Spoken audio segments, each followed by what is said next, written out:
Scots Kirk Presbyterian Church this morning, those who are with us in person and those who are following along online. I'm Herbie Bout, one of the elders here, and I welcome you in the name of our pastor and our session. The bulletins are available online. If they did not go out in our distribution list, we'll get them out after the service today. And we'd like to just divert your attention to the announcements that are in the bulletin. Please read through those, and I'm not going to highlight any in particular. But if you would take a minute to prepare your heart for worship.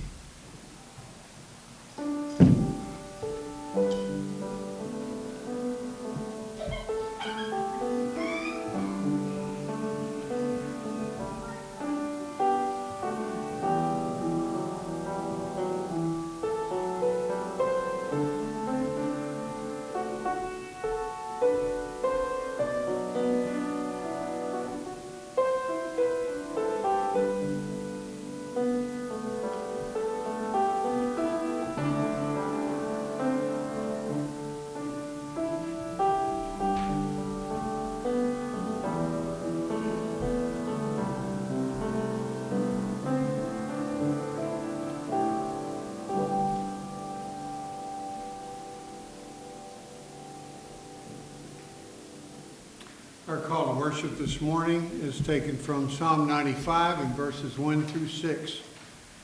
Psalm 95 and verses 1 through 6. O come, let us sing to the Lord. Let us make a joyful noise to the rock of our salvation. Let us come into his presence with thanksgiving. Let us make a joyful noise to him with songs of praise. For the Lord is a great God and a great King above all gods. In his hand are the depths of the earth. The heights of the mountains are his also. The sea is his, for he made it, and his hands formed the dry land. O come, let us worship and bow down. Let us kneel before the Lord, our Maker. As we come to praise our Almighty God, let us stand and sing together hymn number 660, O God beyond all praising, and from your hymnal or from the bulletin.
Please be seated.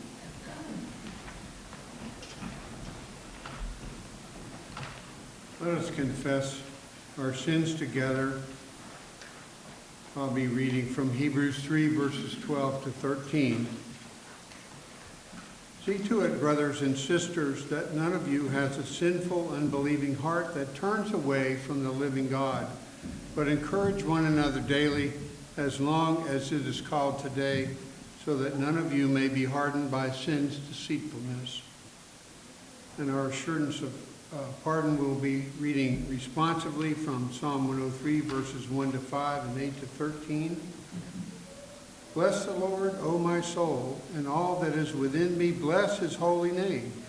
Bless the Lord, O my soul, and forget not all his benefits, who forgives all your iniquity, who heals all your diseases, who redeems your life from the pit, who crowns you with steadfast love and mercy, who satisfies you with good, so that your youth is renewed like the eagles.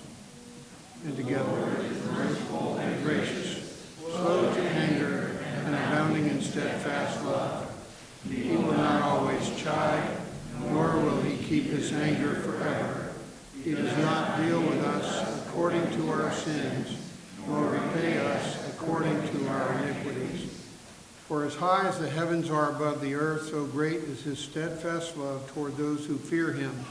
As far as the east is from the west, so far does he remove our transgressions from us. As the Father shows compassion to his children, so the Lord shows compassion to those who fear him. As I neglected to do our invocation and Lord's Prayer, let's do that now. Let's pray together. Heavenly Father, we would come to worship you today, to glorify your name. We have no words to express our desire for you or our thanksgiving for your salvation, which is so great. Lord, we pray that you would be with us by your Holy Spirit. We pray that you would enliven our hearts to receive your word, and that it would be implanted within, and that we would respond in obedience. We pray for your Spirit to fill our pastor as he preaches today, Lord, that your word might go forth and accomplish its purposes.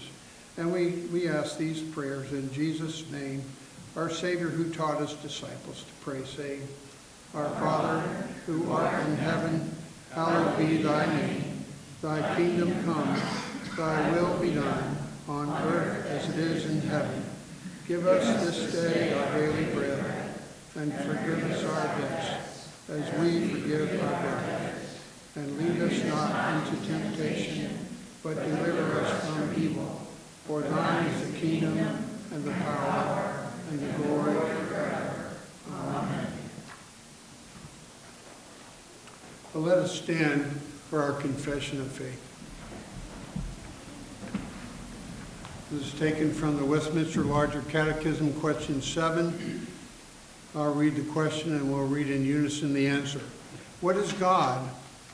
God is a spirit, in and of himself, infinite in being, glory, blessedness, and perfection, all-sufficient, eternal, unchangeable, incomprehensible, everywhere present, almighty, knowing all things, most wise, most holy, most just, most merciful and gracious, long-suffering, and abundant in goodness and truth.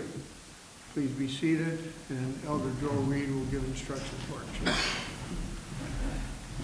Well, as the children are coming forward, I did want to mention one thing that we don't have in the bulletin. Bon Clarkin is having their volunteer week. It is going to be April 19th through 21st. So if you go up to their website and take a look at it, it's an opportunity to go up and take care of some of the cleanup projects so that as they get ready for their camps and everything. So if you can, great opportunity to go up and spend some time in the mountains of North Carolina and do a little work at the grounds. So, all right, well, today, if you listen closely to the sermon, you're going to find out the apostles that Jesus chose. Now, we have, you know the apostles? You don't know the apostles? Well, the apostles, some of them wrote scripture. So Matthew, Mark was written as a testament for Peter. Oftentimes that's what Peter did, and Mark was writing it down for him. Luke was another one. He wasn't an apostle, but he wrote and taught to the apostles. It's his gospel that we're going to read about the apostles. But there are Peter, James, John. They were fishermen. Now, fishermen were not really the brightest ones around. They weren't always the ones that you would go to say, hey, come here, you're going to go and you're going to tell these people about me, right? Kind of like us. We are the ones that God says, I want you to tell others about me. Not because you know any better, but because I did call you to me to be your Savior. So we need to spend time in prayer. We need to spend time in God's Word so that we can be prepared to tell others about Jesus whenever it is, because God uses all of us to be his hands and feet to spread the word about him. Let's pray. Dear Heavenly Father, we thank you that you loved us so much. You sent your Son to pay a price we couldn't pay, to rise again on the third day, and to remind us that we are the ones that you chose to tell others about what he did for all of us. Thank you, Lord, for that great privilege. In Jesus' name we pray. Amen.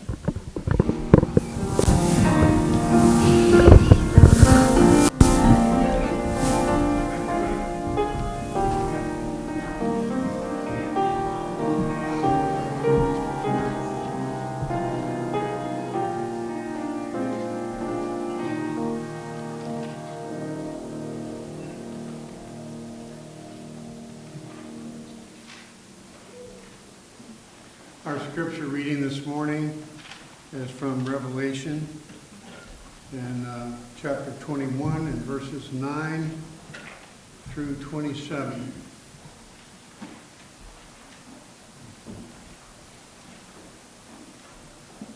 As we think about some in our congregation who've lost family members, and we have a hope here for the New Jerusalem that we will someday see if we are in Christ.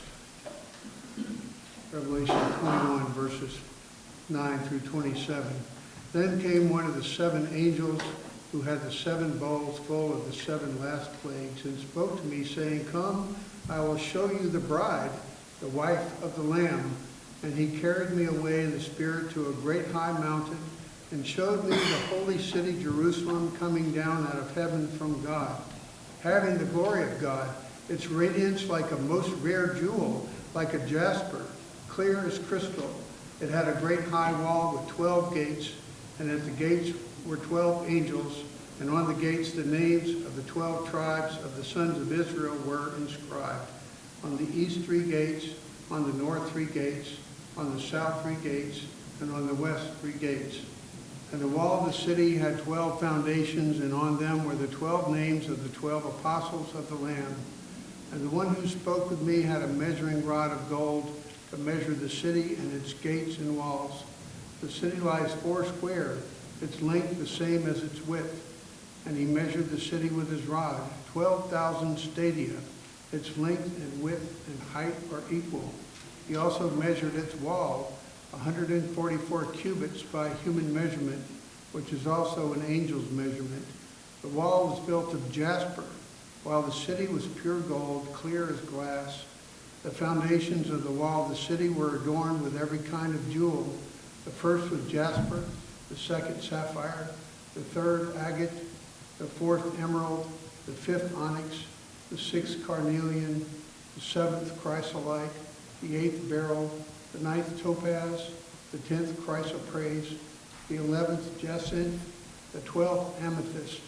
And the 12 gates were 12 pearls, each of the gates made of a single pearl, and the street of the city was pure gold, transparent as glass. And I saw no temple in the city, for its temple is the Lord God, the Almighty, and the Lamb. And the city has no need of sun or moon to shine on it, for the glory of God gives it light, and its lamp is the Lamb.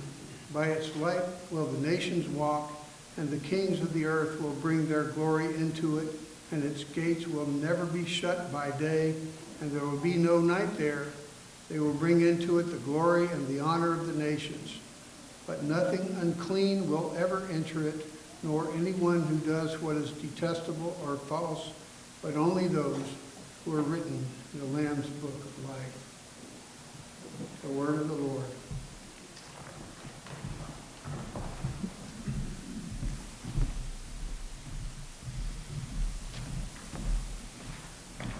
Let us pray together. Not to us, but to your name be the glory, O Lord, forever. Your perfections are displayed in your word. Your beauty is shown throughout creation as all the world cries out who you are. Lord, we thank you that you've given us this opportunity to come before you and praise you. We know that if we did not lift our tongues in praise, the rocks would cry out. We thank you, Lord Jesus, for being the good shepherd of the sheep and for caring for all those who are your own. We pray that you would strengthen your flock today. Sanctify us by your word, for it is the truth. And Lord, convert the hearts of any who have not yet trusted in you.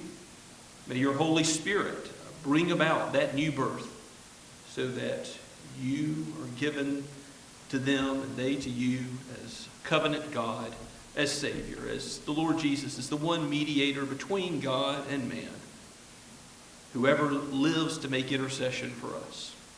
Lord, we thank you that you are our comforter.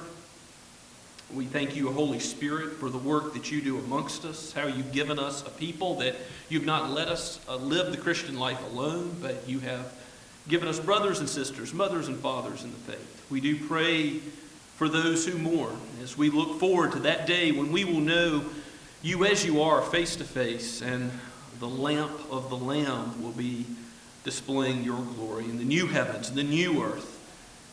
And there we will behold you, not through a glass dimly, but by faith as we do now, but as you really are. O Lord, until that day comes, comfort by the promises which are sure, by the certain hope of your gospel. Build up your people in this truth. Build up the young ones. Help the aged to endure to the end with perseverance. O Lord, help us to withstand temptation and to be quick to confess and call on you. Oh, Father, help us as a country be with those who lead. Let there be justice that rolls down from your throne in our land. We pray for an end of abortion in our time, that we would see it with our own eyes, that it would be as abhorrent to the culture as chattel slavery is now. Let it be unknown in the world. We pray not only for our own nation, but the whole world. For we know you are gathering in a people from every nation, tongue, and tribe. Father, we ask that you would guard those who are preaching your word. Bless those on the mission field. We pray for the Kings and the Goodmans and the Whitties. We pray for Rebecca Carson in Germany and for the new work that you've called the Allers to there as well. We pray for the brothers and sisters at Shem Creek, Mount Pleasant Church Plant, and the ARP. We ask for your blessing upon them as they worship you today. And Lord, we pray for the opportunity to plant more Christ-exalting churches in the Low Country. And please, Lord, aid your people wherever they are found, wherever Christ is preached, in this city and around the world, to receive your word with joy and to point others towards the Lamb of God.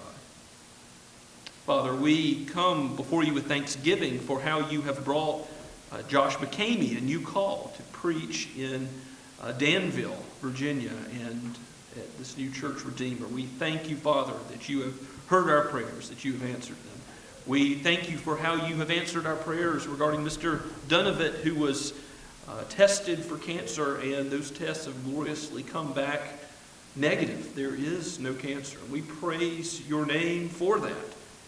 Lord, we praise your name for how you are at work in the marriages in this congregation. We thank you for how you are able to heal, to bring peace where there is war. And Lord, continue to build up your flock in every relationship as we are called to live out the gospel with our neighbors. Help us to show Christian love and hospitality. Help us to show deeds of love and mercy as a church and as individuals.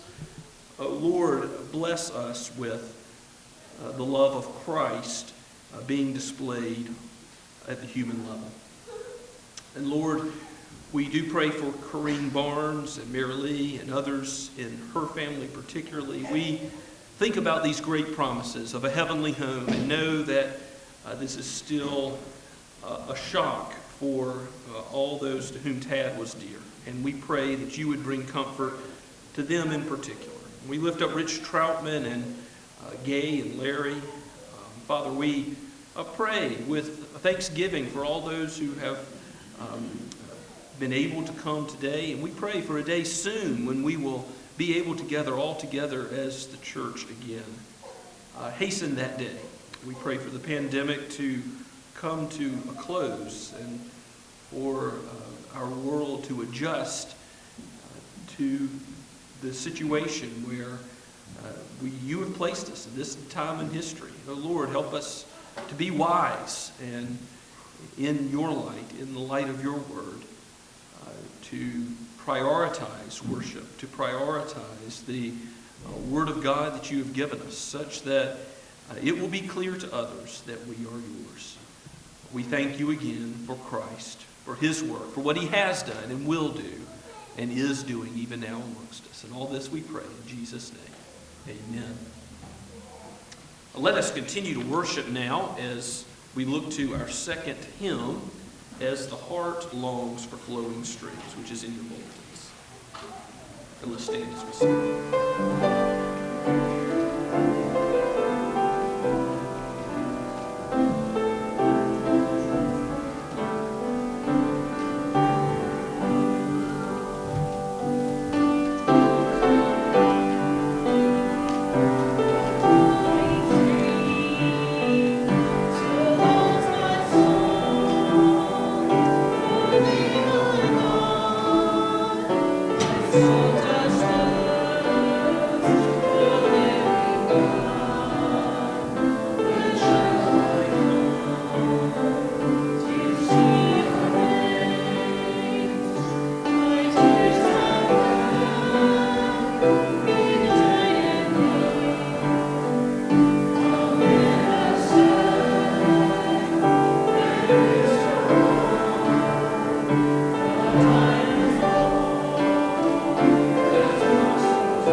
Let us pray once again. O Father, Son, and Holy Spirit, we bow before you, our Creator and our Redeemer, the one who has made us and the one who sustains us. The cattle on 1,000 hills belong to you, and so we belong to you.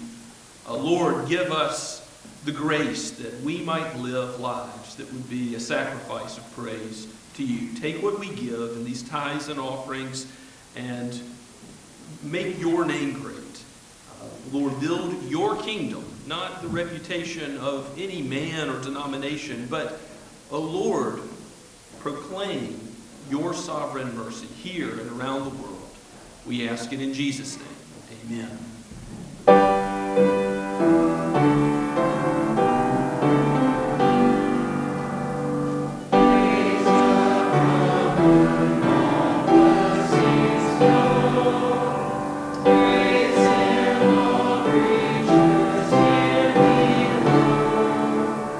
Praise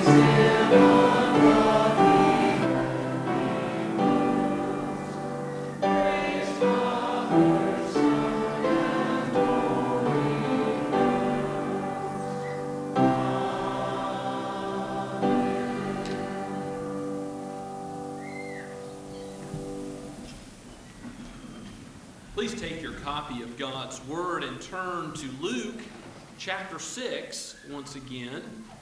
We are about to embark on the great sermon from the preacher of preachers, which is the Sermon on the Mount in Matthew's Gospel, but here in Luke is the Sermon on the Plain. But before we get there, before we open up the great words of Christ in that sermon, we have a change of pace in Luke chapter 6 in our short text today, verses 12 through 16, where after this point, Jesus has hundreds, most likely, of disciples, those who are learning from him as the master, those who are interested in his ways, but he is about to call 12 apostles. And out of redemptive history, to fulfill his purposes, this is going to mirror the 12 tribes of Israel. You know, Jacob had 12 sons, and those 12 families are those who represent the people of God in the Old Covenant. And in the New Covenant, you have, out of every nation, tongue, and tribe, these men chosen as sent out ones. Apostles are almost like an ambassador for a king, for a nation, to do the king's business. And we're going to see which men are we indebted to as the church today, as we confess to be part of the one Catholic, universal, with a little c, Catholic, Holy Apostolic Church. That's right there in the Nicene Creed, which we say along with the Apostles' Creed. We are apostolic, not in the sense of we derive any authority from a pope. No, we'll see Peter's in this list. We'll talk about that. But we have these men to thank that God has used them. We have God to thank that he called these men to spread his kingdom throughout the world, and yes, to today. So let's give attention to God's holy word, starting from Luke 6 at verse 12. Penned by Luke the physician, breathed out by God's Holy Spirit for each of us today.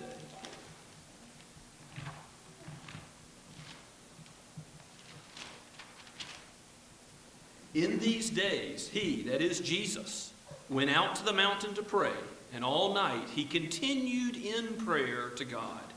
And when day came, he called his disciples and chose from them 12, whom he named apostles: Simon, whom he named Peter, and Andrew, his brother, and James, and John, and Philip, and Bartholomew, and Matthew, and Thomas, and James, the son of Alphaeus, and Simon, who was called the Zealot, and Judas, the son of James, and Judas Iscariot, who became a traitor. Amen. Let's pray and ask for God's help. O Lord, be with the one who preaches, that Christ might be proclaimed, and be with those who hear. Open our eyes to behold wonderful things in your word, yes, even Jesus himself, that we might be formed and made to be more like the Master, that we might be used, taken from uselessness to usefulness in your kingdom, that we might be gifted and graced to do your will. For we pray all this in Christ's name. Amen. Well, this is one of the many times that Luke highlights how much Jesus, the very Son of God, prays. Before a big decision, he prays. He prays all night, it says in verse 12, up on the mountain. He's going to descend from the mountain to the plain to preach, but he's in a place where he's not going to be disturbed. He's in a place where he can give the time and attention to an important decision of calling these leaders, these men, to the work of his church. Now, the early church imitated Christ. You see in the book of Acts the same thing going on. Fasting and prayer before other men are chosen to be deacons, to be elders, to be leaders in the early church. But these are 12 men out of many disciples who Christ uses in a special way. And it's clear in Scripture that to be called apostles, these were eyewitnesses to the risen Lord Jesus. They saw him after death had closed in on him. He had been buried, laid in a tomb, and after 3 days rose again from the dead. Remember, the women told the good news, and even some of the disciples doubted. They didn't believe at first, but they all came to believe. They all came to know the risen Christ. And Paul is one who was untimely made an apostle. He also met the risen Christ, didn't he? Because he met Christ on the road to Damascus. Now, it's true that the last one in the list, and these lists of apostles are in several places in the Scripture and other Gospels, but the last one in the list is always Judas Iscariot. Jesus didn't make a mistake. Jesus sovereignly called all these men. That's part of it being apostolic too. Jesus himself issued the call. It's a sovereign call. They couldn't ultimately resist God's calling in their life, but Judas Iscariot turns out to be the thieving traitor who betrays Christ. And you might say, is that upsetting the apple cart? Is that ruining God's plan? But the answer is no, that the Son of Man goes just as it has been determined by the foreknowledge of God. Judas Iscariot is responsible for his sin, but he is also fulfilling the plan of God for redemption as Christ lays down his life for his sheep. No man takes it from him, but he lays it down. He ultimately works through the evil deeds of men. So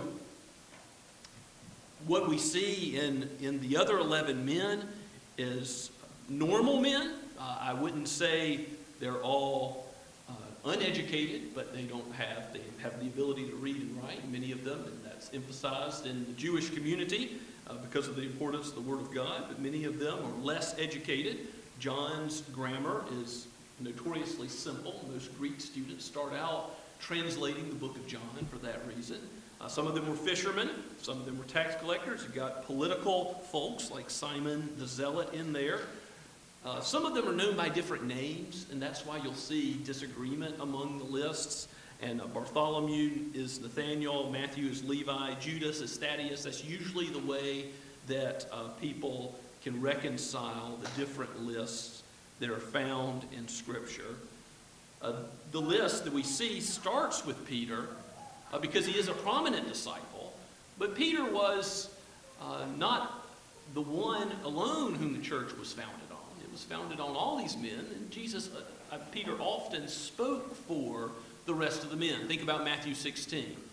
Jesus asks Peter, "Who do you say that I am?" And he responds for all the disciples that Jesus is the Christ, the Son of the living God. But Peter is unstable. He wavers from that good confession to rebuking Jesus, that he should go and die.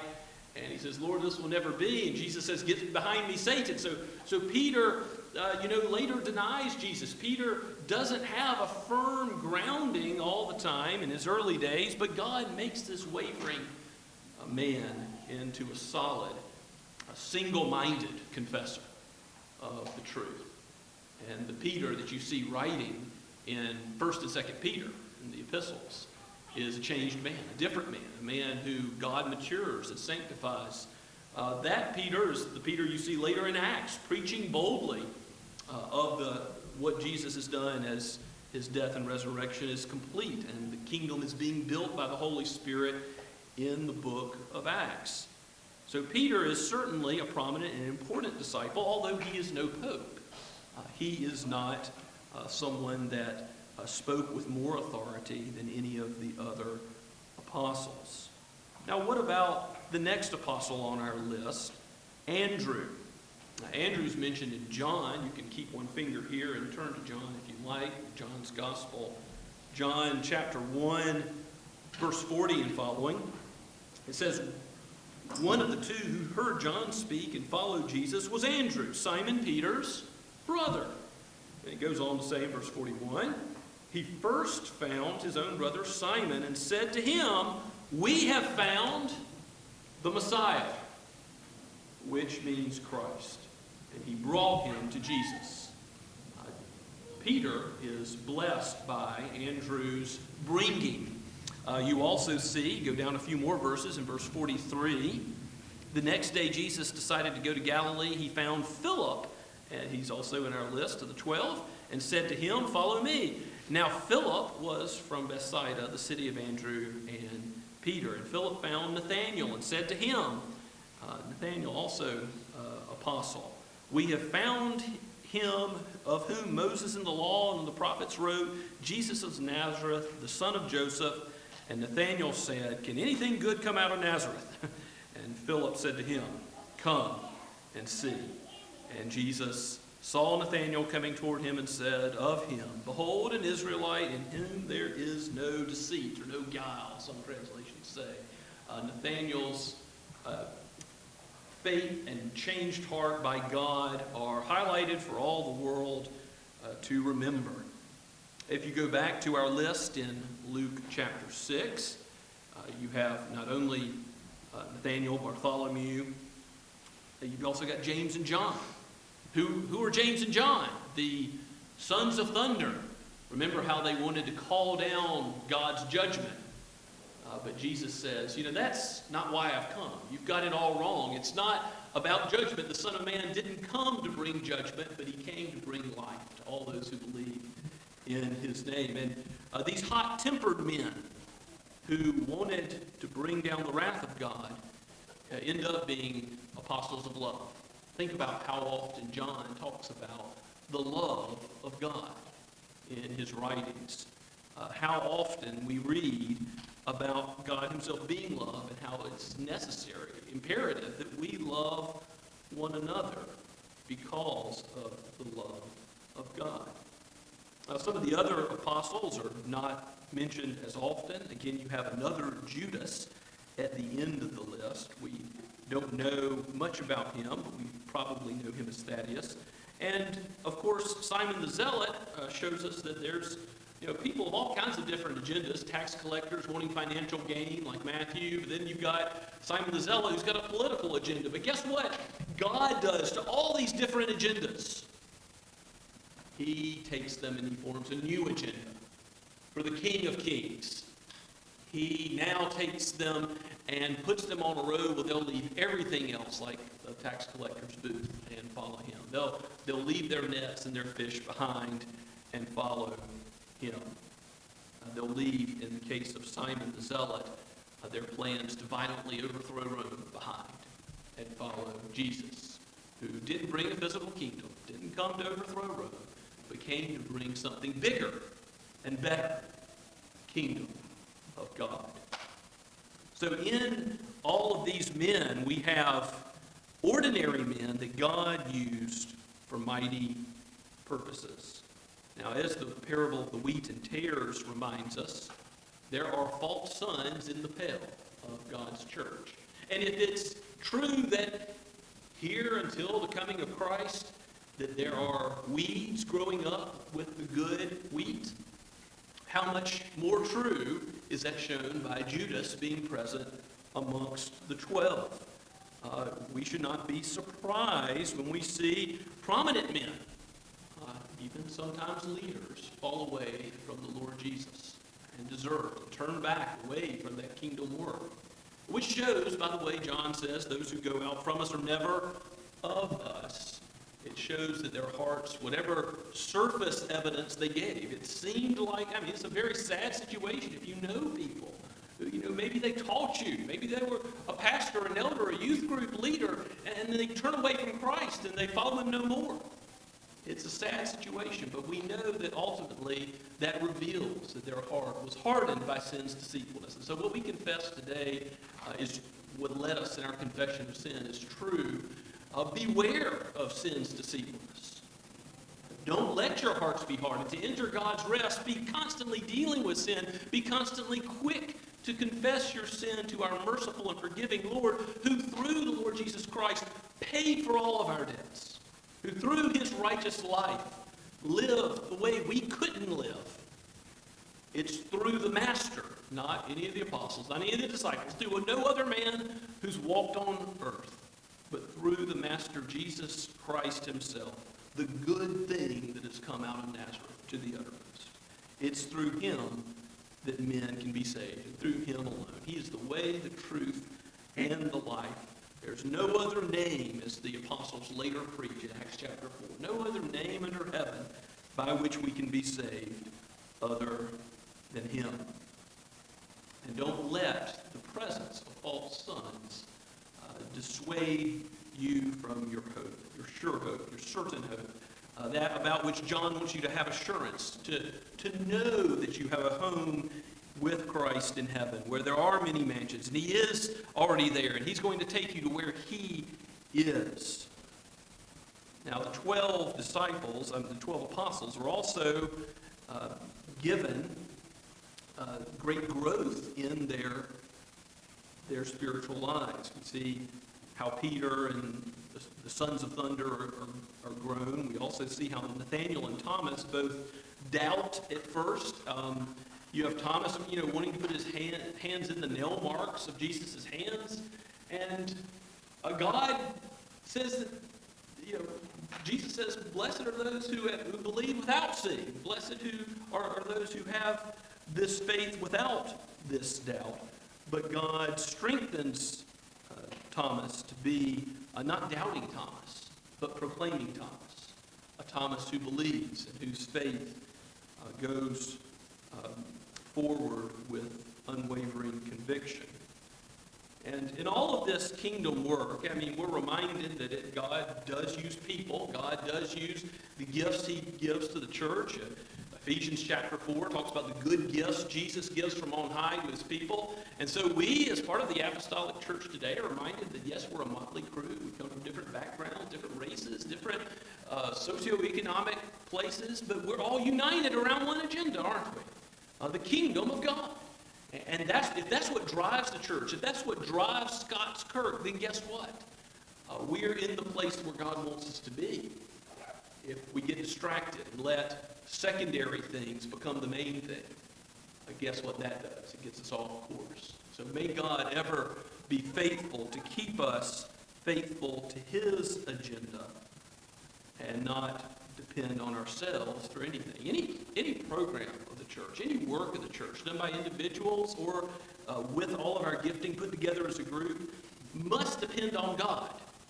He's the one that we look to. We can't look to the flesh. We can't look to our own abilities. If Jesus, the incarnate Son of God, prays to depend on his Father for the choosing of leaders, so also we ought to pray for those who lead, for our session, for our deacons, for those who preach. Pray for your minister. Pray for other ministers in our denomination. One of the chief things that the presbytery does is ordain men to office.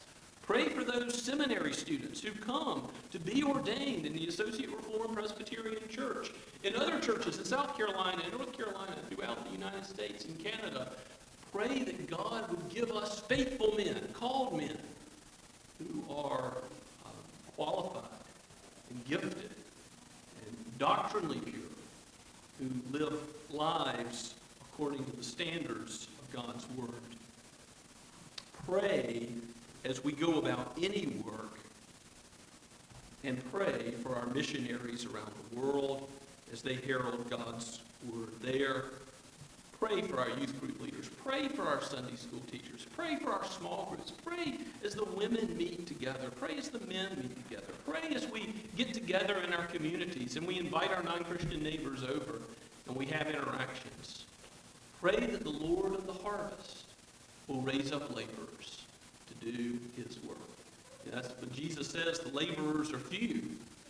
But here he's doing the very thing that he calls his disciples to do, to pray as he raises up these men, these 12 men that are represented in the very end of Revelation. As we see a picture of the new heavens and new earth, who do we see? The 12 tribes of Israel represented, the kingdom of God represented by the perfection of all of his people brought into his presence, the light of his face at the end. May the Lord bring us there through his sovereign action, his sovereign power. As he calls, he equips. He gives us the engine to run the race with endurance for his glory. May God be praised. Let's pray together. Father, we thank you that you have given us You have given us the map of how you have called the first disciples and how we ought to, as the church, function today with pastors and elders and deacons and the whole flock, every member of the body, the eye, the nose, the mouth, the hand, the arms, the legs, that every member might contribute for your glory. Forgive us for how often we have sought to run according to the flesh and not according to your power.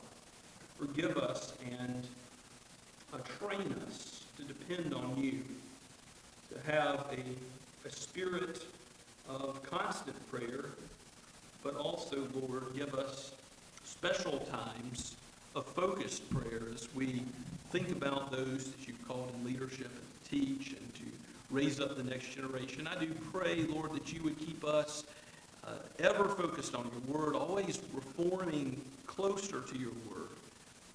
There are many challenges in the world today, many challenges in our congregation. Lord, we want to face those challenges not in our own strength, but with your sovereign power.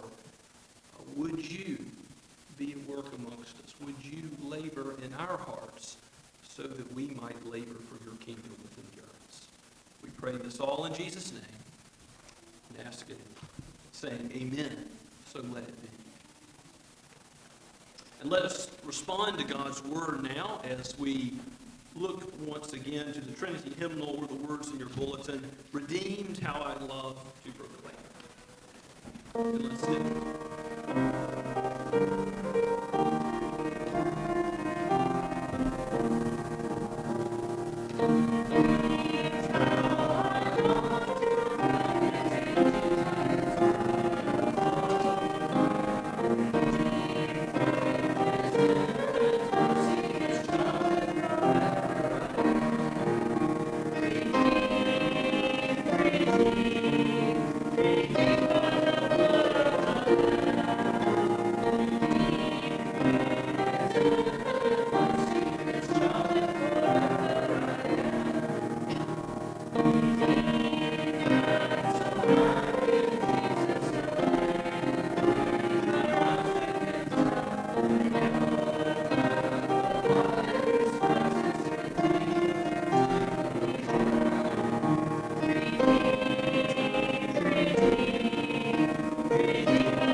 Now may the grace of the Lord Jesus Christ and the love of God and the fellowship of the Holy Spirit be with you now and forever. Amen and amen.